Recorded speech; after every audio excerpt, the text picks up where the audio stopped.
Saudara-saudara, percayalah, ini di depan mata, tinggal 40 berapa hari lagi? 8 hari Pak, 38 hari. 38 hari lagi. Bulan depan. Ya, sekali putaran sajalah.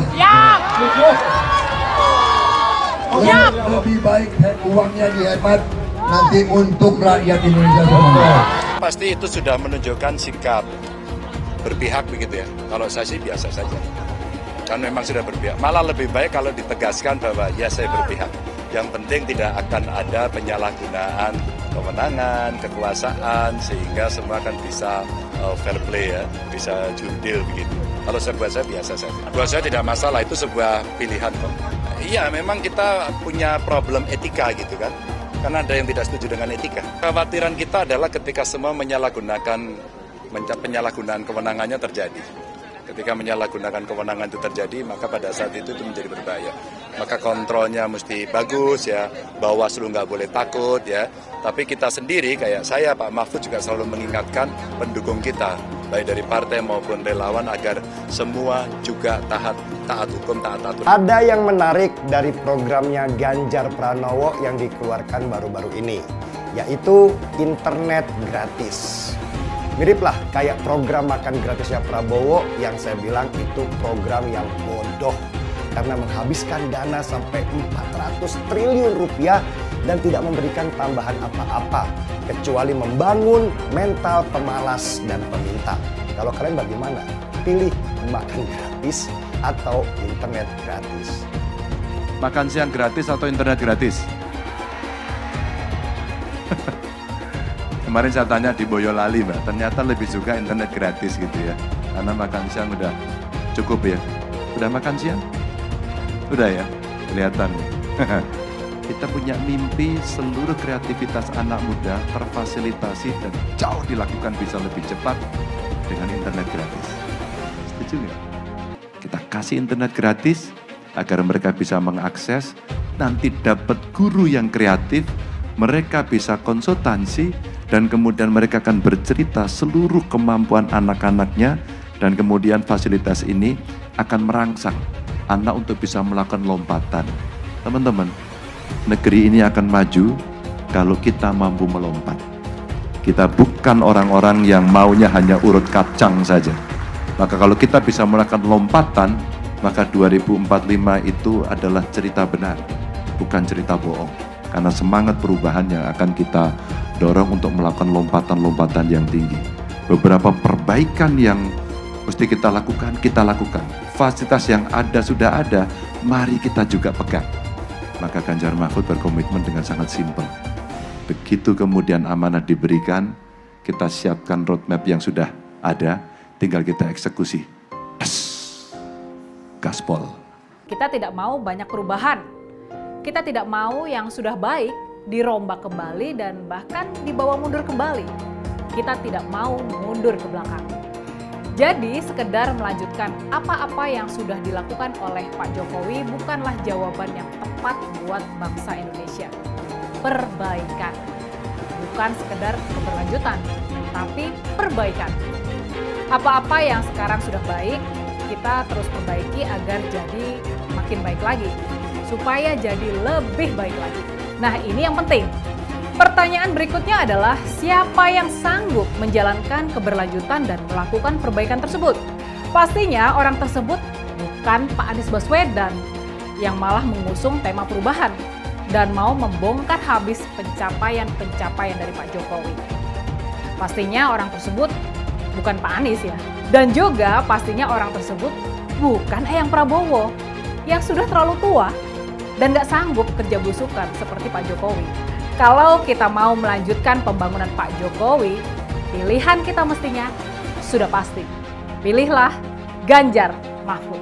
Saya belum pernah mendengar secara jernih suara-suara elit PDI Perjuangan terkait dengan dukungan yang kuat kepada calon Presiden Ganjar Pranowo yang notabene adalah calon yang diusung oleh PDI Perjuangan. Saya tidak melihat strategi yang jelas ke arah mana kita harus memenangkan Ganjar dan Mahfud. Saya berharap waktu itu setelah ada pidato yang sangat heroik dari seorang Ketua Umum PDI Perjuangan, elit-elit PDI Perjuangan kemudian mengamplifikasi pidato menggelegar dari seorang Megawati Soekarno Putri. Kenyataannya tidak. Senyap. Ini ada apa? Saya tidak melihat geliat suara yang keras dari elit-elit PDI Perjuangan untuk mendukung kedua orang yang sudah dicalonkan resmi dari PDI Perjuangan. Belum terlambat menurut saya. Saya hanya menghimbau sekali lagi kepada elit-elit PDI Perjuangan untuk mulai turun ke bawah, merangkul organ relawan, mendukung organ relawan yang masif di berbagai daerah untuk memenangkan Ganjar dan Mahfud. Mungkin Prof. Mahfud dan Gus Muhaimin kurang paham dengan apa yang sudah saya paparkan. Saya tadi juga bicara masalah infrastruktur sosial stunting itu loh, Pak. Ya, tapi nggak apa-apa, saya perjelas lagi. Kita punya program makan siang gratis. Banyak yang nyinyir, tapi saya lagi, Pak. Program makan siang gratis ini adalah investasi menuju Indonesia Emas. Program makan siang gratis 400T ini adalah stimulan untuk ibu-ibu, warteg-warteg, warung-warung, catering-catering yang ada di daerah. Bayangkan 400T mengucur ke daerah-daerah. Itu Pak yang saya maksud dengan infrastruktur sosial. Investasi ke depan untuk menuju Indonesia Emas. Ada euforia dari pendukung Gibran yang menganggap bahwa jawaban dari Gibran ini telak. Kenapa saya ngomong begini? Karena dia menganggap bahwa makan siang gratis ini untuk mengurangi yang namanya stunting. Cukup dengan 1 kali makan siang gratis setiap hari. Yang kedua, Gibran bilang ini adalah untuk stimulus ekonomi rakyat juga. Katanya untuk bekerja sama dengan warteg, catering, dan lain-lain. Yang saya mau tekankan dan pertanyakan di sini adalah, karena kita semua tahu lah ya bagaimana bentuk dari pemerintah ketika bekerja sama dengan para catering. Mereka tidak membayar secara disiplin per bulan dan mayoritasnya itu ditunggak sampai 2-4 bulan sekali baru dibayar. Nah, andai kata warteg itu bekerja sama dengan program makan siang gratis dan ditunggak per 3 bulan atau 4 bulan sekali, yakin ekonomi yang mempunyai usaha warteg itu akan naik? Yakin. Yang ketiga, kita bahas anggaran ya. Anggaran per tahun untuk makan siang gratis itu 450 triliun. Dan ini tentu Gibran dan Prabowo pasti juga kelimpungan untuk mencari dana talangan untuk menutupi harga pangan di berbagai daerah yang berbeda. Dan yang selanjutnya kita bahas dari mana anggaran dari makan siang gratis ini. Prabowo sudah menjelaskan bahwa anggaran dari makan siang gratis berasal dari refocusing anggaran pendidikan, BLT, bansos, kesehatan, dan lain-lain. Tahu nggak arti dari refocusing? Keren, bahasa kerennya itu refocusing. Tapi bahasa jeleknya itu memotong, mengurangi anggaran. Anggaran pendidikan sebelum dipotong aja, itu masih ada ketimpangan. Pendidikan Indonesia masih belum merata di seluruh Indonesia. Apa kabar kalau dana pendidikan itu dipotong? Ada berapa siswa lagi yang akan terenggut haknya hanya untuk makan siang gratis 1 kali per hari? Gibran bilang program makan siang gratis itu untuk investasi menuju Indonesia Emas. Tapi kok indikasinya bukan malah investasi ya, tapi malah menghambat pertumbuhan negara menuju Indonesia Emas. Kenapa demikian? Karena dari 1 program saja, efek negatifnya itu berimbas ke kesehatan, pendidikan, sosial, dan lain-lain. Dan saya yakin mayoritas orang juga nggak sedetail ini melihat efek dari program makan siang gratis. Tapi semoga setelah ada yang melihat video saya ini juga bisa jadi bahan pertimbangan kalian untuk memilih capres atau wakil di 2024. Bayangin aja dengan uang 450 triliun, mereka cuma ngejalanin 1 program. Tapi dengan uang yang hampir sama, Ganjar Mahfud bisa jalanin 21 program. Jauh kan kualitasnya? Ganjar Mahfud juga akan bikin program yang nggak bakalan nyusahin rakyat. Bagi Ganjar Mahfud, uang rakyat yang 450-an triliun itu lebih baik dipakai untuk hal yang produktif. Itu artinya si Samsul bukan pinter, tapi dodol. Logikanya begitu kan? Bagi kita yang sudah biasa mengikuti Pilpres dari 2014, 2019 hingga hari ini, sebenarnya apa yang dilakukan oleh Prabowo dengan kata-kata endasmu etik itu bukan barang baru sebenarnya. Artinya ini adalah kejadian-kejadian yang selalu diulang oleh Prabowo ketika dia harus berada di titik puncak emosi yang tertinggi. Yang selama ini ditunjukkan dengan joget-joget, seolah-olah dia ini orang yang betul-betul gemoy dan sebagainya. ternyata pada satu situasi tertentu pada akhirnya emosinya betul-betul mencapai puncaknya, sehingga kemudian dalam satu ruang tertutup di Rakernasnya Partai Gerindra dia mengatakan bahwa endasmu etik. Sejak dulu Prabowo selalu melakukan blunder dengan menggetok-getok podium sampai podiumnya rusak. Ini kan kejadian yang sudah biasa, termasuk menyerang Pak Jokowi misalnya dulu dengan berbagai perkataan-perkataan yang juga endasmu, perkataan-perkataan yang tidak sepatutnya dilontarkan oleh seorang calon pemimpin ketika itu. Tapi lucunya lagi, oleh kalangan orang dekatnya dikatakan bahwa ucapan endasmu etik ini adalah bercandaan. Tapi kalau memang candaan, ternyata orang yang membocorkan video itu hari ini diburu.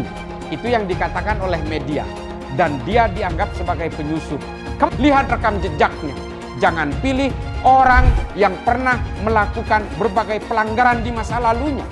Marilah pilih mereka yang sanggup mengakselerasi bangsa ini ke depan dan sanggup mengakomodasi berbagai impian anak muda hari ini. Dari si penegakan hukumnya dulu. Maka kalau saya mulai dari sini, maka yang mesti dilakukan adalah pemiskinan. Yang kedua, perampasan aset. Maka segera kita bereskan undang-undang perampasan aset, dan untuk pejabat yang korupsi bawa ke Nusa Kambangan. Agar bisa punya efek jera bahwa ini tidak main-main. Tidak ada lagi jual beli jabatan. Yang kedua, jangan biarkan mereka store pada pemimpinnya. Kalau ini terjadi, kerunyaman itu akan muncul dan pemimpin tidak boleh ragu untuk memutuskan itu. Menko Polhukam itu sudah ada lebih dari 15. Tapi saudara, di dalam sejarah kan tidak pernah ada Menko Polhukam melakukan tindakan hukum. Karena alasannya saya kan hanya koordinator. Kalau saya sikat semua. Koruptor, mafia, penjahat, saya ikut turun tangan. Dan itu kalau saya ada di posisi baru yang lebih luas kewenangannya, itu nanti akan lebih banyak yang saya lakukan untuk itu.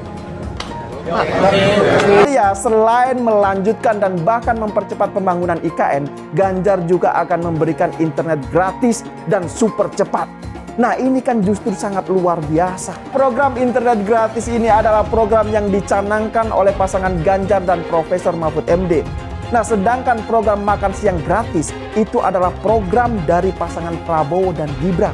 Nah, sekarang saya ingin bertanya juga, kira-kira ya, kalau disuruh untuk memilih, kalian akan lebih memilih program internet gratis atau program makan siang gratis? Ya, sekarang coba dibandingkan dengan program internet gratis yang dicanangkan oleh Ganjar Pranowo. Nah, kira-kira mana yang lebih bermanfaat untuk siswa didik? Saya yakin pasti akan lebih banyak yang memilih internet gratis daripada makan siang gratis. Republik ini penuh dengan pengorbanan, tahu tidak?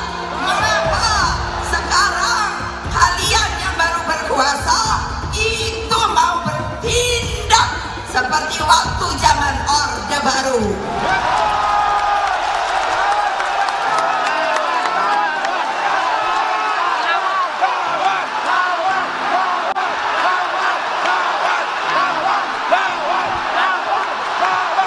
Berani tidak? Berani tidak? Berani tidak? Merdeka! Merdeka! Merdeka! Menang kita! Ganjar Mahfud! Satu putaran! Takut apa tidak? Takut apa tidak? Takut apa tidak? Yes, begitu dong. Mestinya ibu nggak boleh ngomong gitu, tapi ibu udah jengkel, tahu nggak? Nah, yang pasti kalau buat saya dibandingkan misalnya Pak Gibran jadi maju, gitu Mas Gibran gitu ya. Ya saya pilih Ganjar sama Mahfud lah, karena lebih teruji kan. Anda jadi wali kota baru 2 tahun 3 tahun kan belum teruji juga. Ini urus negara loh, mau jadi presiden loh. Kalau Anda belum lengkap, belum pernah di legislatif, belum nasional ya, maksudnya DPR. Kan DPR kan boleh ngerti nih pemerintahan seperti apa. Anda belum pernah di eksekutif yang tingkat provinsi, Anda nggak ngerti jadi presiden nanti. Ini bukan soal belajar coba-coba loh. Ini negara dipertaruhkan untuk 2045. Kita kan mau mencapai 100 tahun ini mau jadi apa? Kalau coba-coba, ini negara sebentar lagi 300 juta penduduk kita. Mana boleh kita kasih orang coba-coba. Saya tidak meremehkan anak muda ya. Anak muda bisa lebih kreatif gitu ya. Tapi bicara tata negara, Anda harus mengerti konstitusi. Anda bukan hanya untuk berani untuk maju. Kalau cuma berani maju, banyak bisa kita pilih orang berani maju. Tapi yang lengkap dengan track record ini kan butuh waktu pembuktian. Saya pasti pilih Pak Ganjar, Pak Mahfud yang lebih pengalaman. Saya tidak mau anak cucu saya harus nunggu sekian tahun lagi. Pengalaman Jakarta gitu kan, nunggu lagi mundur. Males sudah.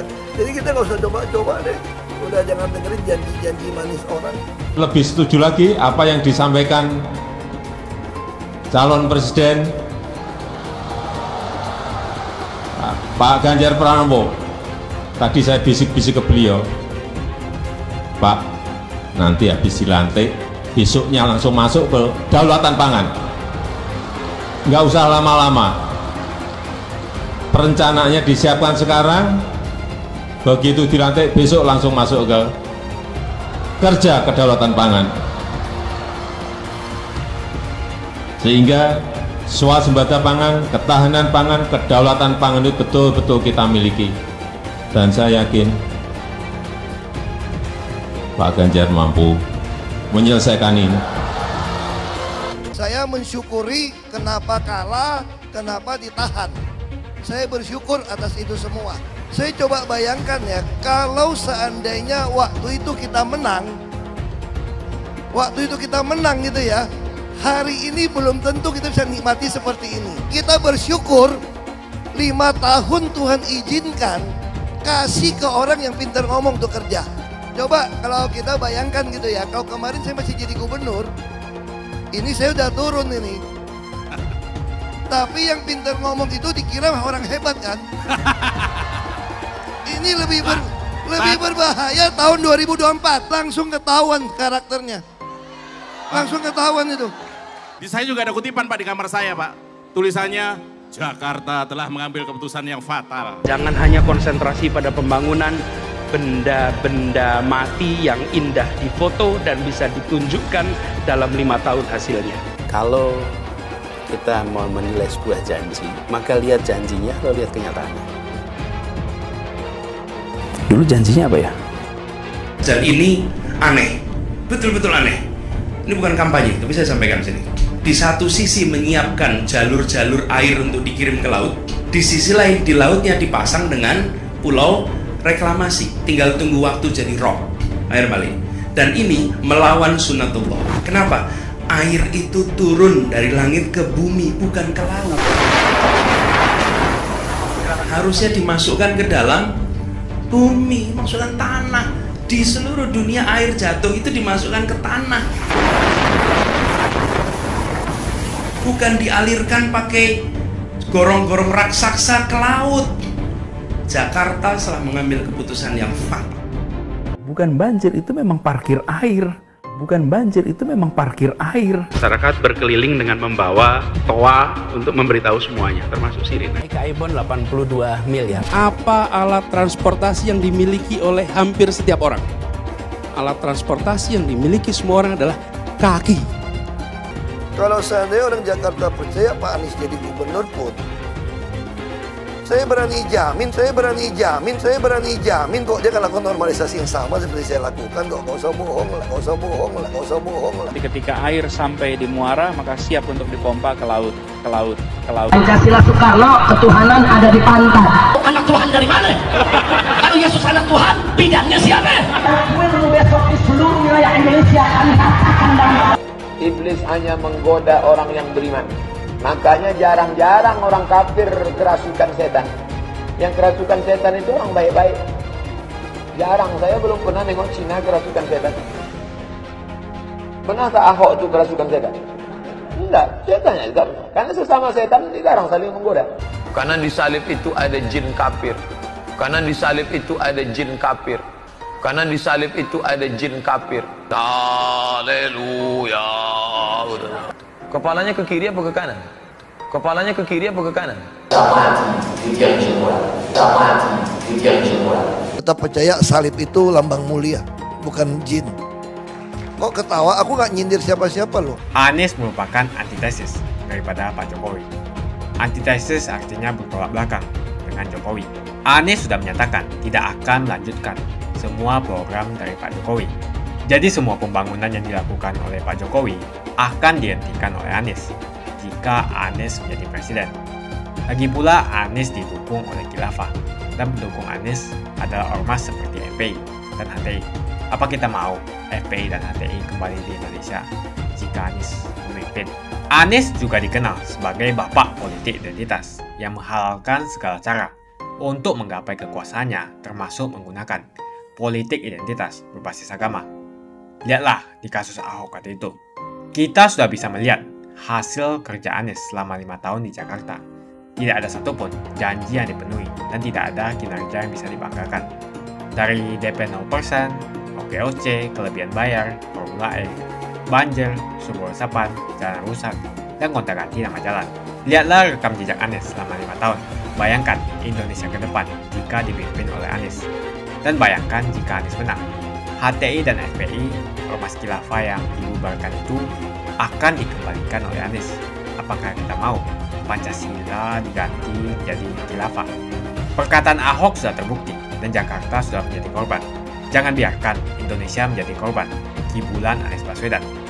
Umat minoritas, terutama kaum Tionghoa, tidak akan memilih Anies Baswedan. Mas Ganjar sendiri sudah turun tangan langsung buat mempertahankan wilayah kandang banteng tersebut. Dia terus berkeliling dari satu titik ke titik lain di wilayah kekuasaannya buat menghadang infiltrasi yang dilakukan Prabowo Gibran. Nah, kalau sekarang Pak Jokowi sampai harus ikut turun ke gelanggang Jawa Tengah, ikut cawe-cawe, ikut berkeliling ke kota-kota di Jawa Tengah, mengikuti jejak Mas Ganjar, ini memang pertanda dari banyak hal. Ini pertanda dari banyak hal. Di lapangan, terutama di Jawa Tengah, pertarungan Pilpres ternyata sudah mulai panas. Bahkan bisa jadi malah sudah benar-benar panas. Sudah amat panas. Jawa Tengah jadi medan pertempuran terpenting di ajang Pilpres putaran pertama ini. Usaha Prabowo Gibran untuk menggembosi Mas Ganjar di kampung halamannya sendiri, usaha Prabowo Gibran tersebut menghadapi perlawanan keras, menghadapi kemandekan. Kalau Pak Jokowi sampai harus ikut mengkondisikan Jawa Tengah, itu berarti posisi Prabowo Gibran masih jauh dari target yang sudah ditetapkan. Target menang satu putaran tampaknya nggak mungkin lagi buat tercapai. Suara Prabowo Gibran terus stagnan di angka 42%. Dan masalahnya, Mas Ganjar dan Prof. Mahfud sudah mulai mendapatkan angin rebound. Animo peserta kampanye Ganjar Mahfud terus meningkat dan mulai menemukan momentumnya. Makanya, kubu Prabowo Gibran tampaknya mulai panik. Sampai-sampai nih Pak Jokowi sendiri sudah mulai lebih terang-terangan menunjukkan dukungannya ke paslon nomor 2 itu. Suara mereka mulai naik lagi seiring gencarnya Ganjar Mahfud berkampanye di lapangan. Dari satu kota ke kota lain, dari satu pesantren ke pesantren lain, dan dari satu komunitas anak muda ke komunitas anak muda lainnya. Ternyata masyarakat akar rumput mulai menunjukkan penolakan dan perlawanan terhadap narasi bansos Pak Jokowi ini. Masyarakat akar rumput paham ini adalah bansos pemerintah yang diambil dari uang mereka. Bansos adalah hak mereka, bukan pemberian akibat kebaikan hati penguasa. Pak Zulkifli Hasan, Ketua Umum Partai Amanat Nasional, dia bahkan lebih vulgar lagi. Dia berkampanye kalau bansos yang sedang giat dikucurkan pemerintah sekarang ini adalah bansos dari Pak Jokowi, bukan dari pemerintah.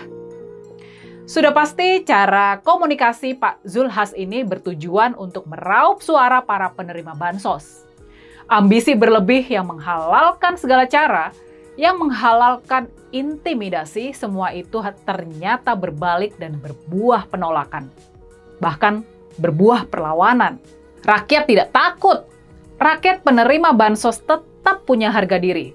Mereka sekarang malah semakin berani menunjukkan penolakan terhadap cara-cara politik kotor tersebut.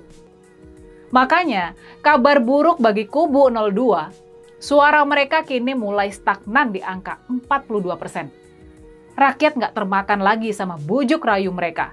Rakyat malah mulai menunjukkan sikap dan rasa sebal. Dan makanya kubu Prabowo Gibran pun kini terpaksa. Mereka harus menghadapi Pilpres putaran kedua yang diyakini bakal semakin sengit lagi. Pilpres 2024 sudah memakan nyawa manusia. Dan ini sungguh menyedihkan. Suka tidak suka, Pilpres 2024 akan dikenang sebagai Pilpres yang jauh dari suasana riang gembira. Pilpres 2024 adalah Pilpres yang keras dan bahkan brutal. Sekarang ini sudah jatuh korban. Sekelompok pendukung Ganjar Mahfud dianiaya oleh oknum-oknum tentara di Boyolali. Tapi dengan adanya kejadian memilukan ini, janganlah kita berharap kesengitan Pilpres akan mereda. Itu nggak bakal terjadi. Pilpres kemungkinan bakal semakin keras lagi dan bisa jadi akan muncul semakin banyak korban dari pergesekan-pergesekan di akar rumput. Mereka luput paham kalau rakyat punya insting. Mereka punya hati nurani yang bergejolak setiap kali merasakan ada sesuatu yang salah. Ada sesuatu yang salah yang dilakukan oleh para penguasa. Seperti politisasi bansos, setelah sebelumnya kita disuguhi politisasi Mahkamah Konstitusi. Mereka yang mengira rakyat bisa dibungkam dengan uang bansos tampaknya sudah salah perhitungan, sudah salah menilai rakyat Indonesia. Rakyat Indonesia mudah terusik rasa keadilannya karena pada hakikatnya kemerdekaan bangsa ini adalah perjuangan untuk keadilan. Dan sekarang, tampaknya rakyat mulai memunculkan gelombang momentum untuk bersikap tegas terhadap langkah-langkah salah yang dilakukan oleh para pemimpin mereka. Dan rakyat bukan hanya punya logikanya sendiri, tapi yang terpenting, rakyat punya hati yang bisa menilai apa yang baik dan apa yang buruk, apa yang pantas dan apa yang tidak pantas. Rakyat Indonesia adalah rakyat yang peka karena telah terasah oleh terpaan sejarah. Dengan menguatkan penolakan rakyat terhadap pasangan 02 yang didukung kekuasaan, kita harus menerima bahwa Pilpres 2024 gak bakal berlangsung damai dan riang gembira. Pilpres 2024 akan keras dan bahkan vulgar. Dan sekarang, semua rakyat bersiap mencegah adanya upaya-upaya untuk memenangkan pemilu dengan cara yang curang. Kita semua harus waspada. Kita semua menjaga Pilpres agar tetap jujur, adil, bebas, dan rahasia. Itulah medan pertarungan rakyat yang berikutnya. Dulu Anies bisa menang karena menggunakan agama dan etnis. Isu agama, ras, dan antar golongan dinikmati oleh relawan Anies. Saat itu Anies didukung oleh FPI, HTI, dan pengasong khilafah lainnya. Pada akhirnya Ahok harus kalah, namun kekalahan dia adalah kekalahan yang membuka mata rakyat Indonesia bahwa masih ada orang-orang yang menang dengan cara menggunakan politisasi agama atau politik identitas berbasis agama. Ternyata banyak sekali orang yang dengan mudah terhasut lewat jalan-jalan seperti itu. Relawan Anies terutama dari FPI, HTI, PA212 seperti Bahar Smith dan Rizik Syihab selalu menghujat Cina, etnis Cina. Tapi saat ini negara Cina sudah menjadi nomor 1 di dunia. Saya bangga sebagai Cina. Etnis Tionghoa dicap sebagai pemberontak, sedangkan etnis Arab dianggap sebagai Tuhan atau tuan dari pribumi. Etnis Arab dipuja-puja dan dianggap sebagai dewa. Lihat saja Rizik Syihab dan Bahar Smith dipuja-puja, padahal mereka mengujar kebencian. Pengasong khilafah seperti Rizik Syihab, Bahar Smith, dan teman-teman, mereka hanya buat gaduh di Indonesia. Sedangkan negara yang mereka sanjung-sanjung itu, Arab Yaman, masih belum maju dan masih terbelakang. Saya percaya Indonesia dengan mayoritas pribumi juga akan menjadi negara maju. Seharusnya Arab Yaman belajar dari negeri Cina. Seperti kata kitab suci, belajarlah sampai ke negeri Cina. Anies dan juga pendukung Anies seperti Rizik Syihab, Bahar Smith, dan kelompok-kelompok HTI dan FPI harus belajar ke negeri Cina supaya tidak lagi melakukan kelebihan bayar. Yang jelas saya memilih pribumi, bukan yang dari Yaman. Ganjar jelas pribumi, nasionalis, dan pasti akan melanjutkan visi dan misi dari Pak Jokowi. Suara Ahok merepresentasi warga minoritas, dan etnis Tionghoa mendukung Ganjar Pranowo. Ahok pasti akan mendukung Ganjar karena Ahok anti radikalisme. Ahok yang jelas tidak akan mendukung Anies Baswedan karena Anies Baswedan didukung oleh kelompok khilafah, HTI dan FPI, ormas terlarang itu. Anies merupakan antitesis daripada Pak Jokowi dan diragukan kenasionalisannya, apalagi pribumiannya. Antitesis artinya bertolak belakang dengan Jokowi. Anies sudah menyatakan tidak akan melanjutkan semua program dari Pak Jokowi. Jadi semua pembangunan yang dilakukan oleh Pak Jokowi akan dihentikan oleh Anies jika Anies menjadi presiden. Lagi pula Anies didukung oleh khilafah dan pendukung Anies adalah ormas seperti FPI dan HTI. Apa kita mau FPI dan HTI kembali di Indonesia jika Anies memimpin? Anies juga dikenal sebagai bapak politik identitas yang menghalalkan segala cara untuk menggapai kekuasaannya, termasuk menggunakan politik identitas berbasis agama. Lihatlah di kasus Ahok waktu itu. Kita sudah bisa melihat hasil kerja Anies selama 5 tahun di Jakarta. Tidak ada satupun janji yang dipenuhi dan tidak ada kinerja yang bisa dibanggakan. Dari DP 0%, OKOC, kelebihan bayar, Formula E, banjir, sumber resapan, jalan rusak, dan gonta-ganti nama jalan. Lihatlah rekam jejak Anies selama 5 tahun. Bayangkan Indonesia ke depan jika dipimpin oleh Anies. Dan bayangkan jika Anies menang. HTI dan FPI, ormas khilafah yang dibubarkan itu akan dikembalikan oleh Anies. Apakah kita mau Pancasila diganti menjadi khilafah? Bagian Indonesia Timur yang mayoritas non-muslim seperti Bali tidak akan setuju dengan khilafah atau sistem khilafah. Mungkin Indonesia akan bubar jika Anies menjadi presiden. Perkataan Ahok sudah terbukti dan Jakarta sudah menjadi korban. Jangan biarkan Indonesia menjadi korban kibulan Anies Baswedan. Umat minoritas, terutama kaum Tionghoa, tidak akan memilih Anies Baswedan. Saya yakin karma Ahok mengejar Anies Baswedan. Dulu Anies memainkan politik identitas kepada Ahok. Sekarang Anies dipertanyakan kepribumiannya karena dia dari Yaman. Itu saja opini saya hari ini. Tuliskan opini kalian tentang Anies Baswedan. Jika kalian setuju dengan pendapat saya di video ini, pastikan kalian menekan like di video ini dan bagikan video ini ke teman dan family Anda supaya mereka semua mengetahui tentang informasi ini.